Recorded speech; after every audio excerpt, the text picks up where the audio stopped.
Welcome guys. मैं हूं प्रिया और आप देख रहे हैं क्यू इफेक्ट स्टार। आज हम बात करने वाले हैं टाइम ट्रेवल के बारे में। गाइस, टाइम ट्रेवल की कहानियाँ हमें हमेशा से अपनी तरफ खींचती आई हैं, चाहे वो मूवीज़ की हो या फिर नॉवेल्स की। गाइस, टाइम ट्रेवल हर कोई अपनी ज़िंदगी में एक बार करना ज़रूर चाहता है। वो क्यों? सबके अलग अलग रीज़न्स हैं। कोई चाहता है कि वो पास्ट में जाके अपनी की हुई गलती को सुधारे और कोई चाहता है कि फ्यूचर में जाके वो फ्यूचर देखे। आज हम बात करने वाले हैं टाइम ट्रेवल के बारे में। तो टाइम ट्रेवल ये सुनने में जितना आसान लगता है उतना है नहीं। पर ऐसा क्यों? क्योंकि जब भी हमारा दिमाग ट्रैवल के बारे में थॉट प्रोसेस करता है, इससे जुड़े बहुत सारे पैराडॉक्स क्रिएट हो जाते हैं जो टाइम ट्रेवल को और मुश्किल बना देते हैं। अब आगे हम जानेंगे टाइम ट्रेवल के कुछ पैराडॉक्स के बारे में और फिर उसके बाद हम उन थ्योरीज पर भी नज़र डालेंगे जो हमें टाइम ट्रेवल की अनुमति देते हैं। फर्स्ट ऑफ ऑल हम बात करते हैं पैराडॉक्स। पैराडॉक्स क्या है जो हमारी टाइम ट्रेवल करने में मदद नहीं करता है। पैराडॉक्स का मतलब होता है ऐसे सवाल जिनके निश्चित जवाब नहीं दिए जा सकते, जो सत्य पर आधारित होते हैं लेकिन इनका जवाब असामान्य होता है, जिसको स्वीकार नहीं किया जा सकता। ये सवाल आपकी बुद्धि भी चकरा देते हैं। तो बेसिकली दोस्तों, अब आप समझ चुके होंगे कि पैराडॉक्स क्या होते हैं। अब आगे हम समय यात्रा से जुड़े पैराडॉक्स को डिस्कस करेंगे। ये पैराडॉक्स का नाम है the grandfather paradox. Grandfather paradox होता क्या है? बेसिकली ये पैराडॉक्स हमें भूतकाल में समय यात्रा करने से रोकता है। इसे समझने के लिए आपको एक थॉट प्रोसेस से गुजरना होगा। इमेजिन कीजिए हमारे पास एक टाइम मशीन है। अब हम इस पर बैठ चुके हैं। जैसे ही हम बटन दबाते हैं, मशीन काम कर जाती है और हम अपने दादा दादियों के ज़माने में पहुंच जाते हैं। और अब अगर आप किसी तरह अपने दादी और दादाजी को मिलने से रोक देते हैं तो क्या हो सकता है? इसका जवाब है फ्यूचर में आपका होना इम्पॉसिबल हो जाएगा। थोड़ा रुकिए और सोचिए, अगर आपका फ्यूचर में होना इम्पॉसिबल है तब आप पास्ट में जाकर अपने दादा दादी को मिलने से कैसे रोक पाए? ये एक पैराडॉक्सिकल साइट बन जाएगी और एक लूप की तरह घूमता रहेगा। इस पैराडॉक्स को हल करने के लिए एक फिजिक्स में एक थ्योरी को जन्म दिया है जिसका नाम है द पैरेलल यूनिवर्स। थ्योरी के हिसाब से अब हम आगे जानेंगे कि पैरेलल यूनिवर्स थ्योरी क्या है और ये कैसे हमें भूतकाल में टाइम ट्रेवल करने से अनुमति देता है। टाइम ट्रेवल करने की 4 सबसे बेहतरीन तरीके हैं। दोस्तों अब आप टाइम ट्रेवल करने के 4 सबसे बेहतरीन तरीके के बारे में मैं आपको बताऊंगी। Number 1, parallel universe. Basically parallel universe क्या है उस पर बात करते हैं। क्या आपको पता है आइंस्टाइन की थ्योरी जनरल रिलेटिविटी कहाँ काम नहीं करती है? इसका जवाब है बिग बैंग से पहले और ब्लैक होल के अंदर। आइंस्टाइन की ये थ्योरी ठप पड़ जाती है और हम प्रवेश करते हैं ऐसी दुनिया में जहां हमारे फिजिक्स के नियम काम करना बंद कर देते हैं। आइंस्टाइन का मानना है कि ब्लैक होल के अंदर दूसरे डायमेंशन में जाने के पोर्टल खुल जाते हैं। कुछ साल पहले मशहूर साइंटिस्ट स्टीफन हॉकिंग ने भी इस पर सहमति जताई थी। पैरेलल यूनिवर्स थ्योरी के अनुसार हम जिस ब्रह्मांड में रहते हैं उसकी इन्फिनिटी कॉपी मौजूद है किसी अन्य डायमेंशन में, जिन्हें आप अपनी आंखों से नहीं देख सकते हैं। यह थ्योरी ये भी कहती है कि हर संभव घटना का होना पॉसिबल है मल्टीवर्स या पैरेलल यूनिवर्स में। इसका मतलब ये हुआ, हम जो कुछ भी सोचते हैं या सभी चीज़ें कहीं ना कहीं घटित हो रही होती है इस मल्टी यूनिवर्स में। आपको याद होगा कि हमने पहले बात की थी एक थॉट प्रोसेस के बारे में जिसने हमें टाइम ट्रेवल किया और पहुंच गए थे अपने दादा दादियों के ज़माने में, और वहां पर एक पैराडॉक्स क्रिएट हो गया था। बेसिकली ग्रैंडफादर पैराडॉक्स को पैरेलल यूनिवर्स थ्योरी से एक्सप्लेन किया जा सकता है।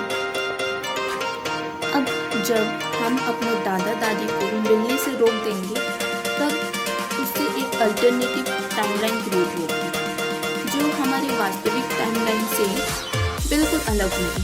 अब हमारे पास दो टाइमलाइन होंगे।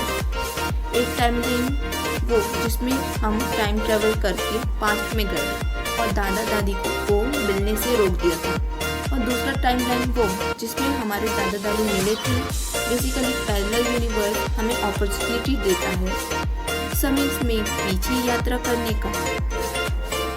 अब हम बात करते हैं नंबर 2 की, वार्म होल से हम समय यात्रा कैसे कर सकते हैं। वार्म होल से हम टाइम ट्रेवल कैसे कर सकते हैं। वार्म होल यूनिवर्स में एक वह सुरंग है जो न केवल समय के दो छोरों पर खुलते हैं, बल्कि यूनिवर्स के दो स्थानों पर आपस में मुड़ते हुए जुड़ते हैं।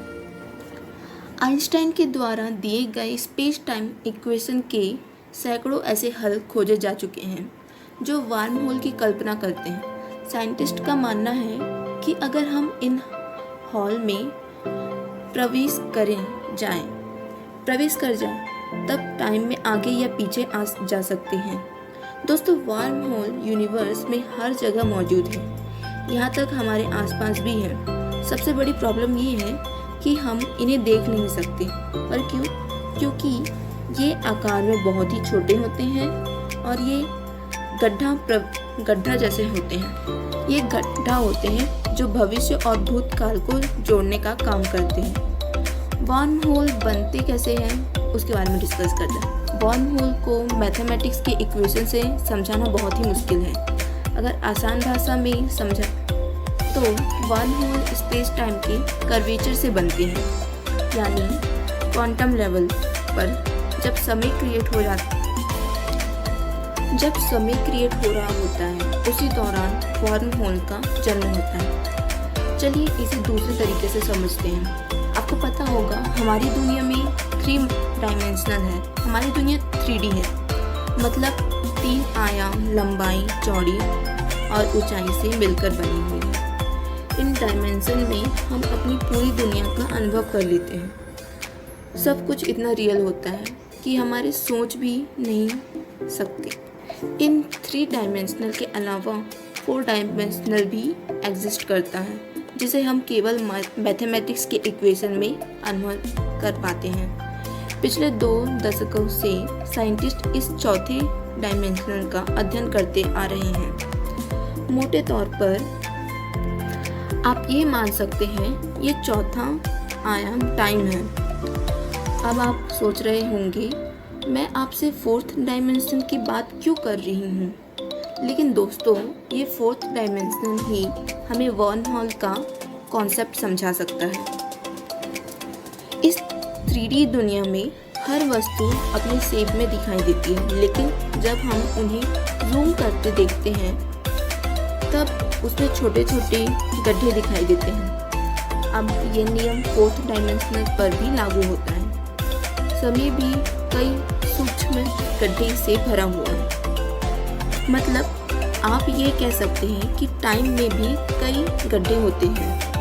टाइम के इन गड्ढे में वार्म होल के नाम से जाना जाता है। गड्ढों को नाम से वार्म होल जाना जाता है। अगर हमें टाइम ट्रेवल करना है तब हमें इन्हीं गड्ढों में प्रवेश करना होगा, तो बहुत बड़ी समस्या है क्योंकि वह बहुत कम समय के लिए खुलते हैं और बंद हो जाते हैं। अब हम नंबर 3 की बात करते हैं। अगर आप नंबर 3 आइंस्टाइन ने एक बात कही थी, जैसे कोई भी वस्तु अपनी गति यानी स्पीड ऑफ लाइट के बराबर करने लगती है जब उसके समय धीमा होने लगता है। अब ऐसा क्यों होता है, इसकी समझने के लिए बहुत मुश्किल है, क्योंकि आइंस्टाइन ने इसे मैथ्स इक्वेशन के रूप में संबंधित किया था।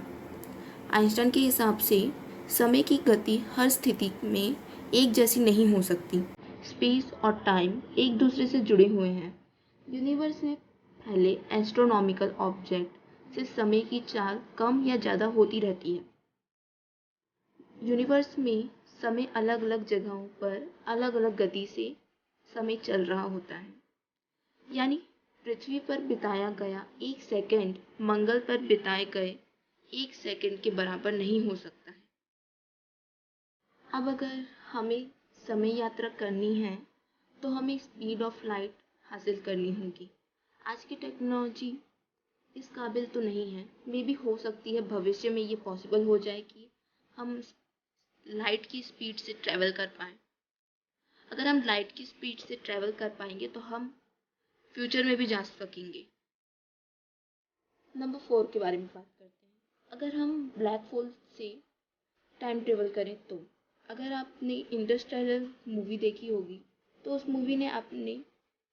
मूवी में आपको एक एस्ट्रोनॉट एक अनजान ग्रह पर उतरते हैं जिसकी ग्रेविटी 30% से ज़्यादा होती है।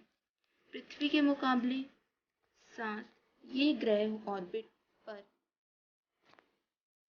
55% लाइट की स्पीड से एक सुपरमैसिव ब्लैक होल को केवल 3 घंटे बिताकर जब एस्ट्रोनॉट का दल वापस स्पेस क्राफ्ट में आता है तब तक 24 साल गुजर चुके होते हैं।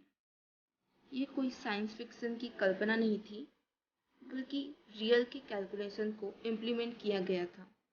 फिल्म के अंदर ये टाइम स्लो इसलिए हुआ था क्योंकि ब्लैक होल के मैस से स्पेस और टाइम में कर्वेचर बन गया था जो टाइम को स्लो डाउन कर रहा था।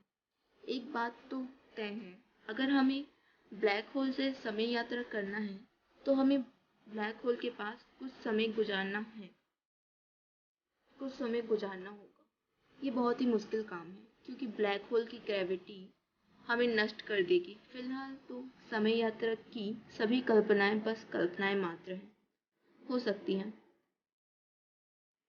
आने वाले समय में शायद ये संभव हो जाए कि टाइम ट्रैवल हम कर पाए।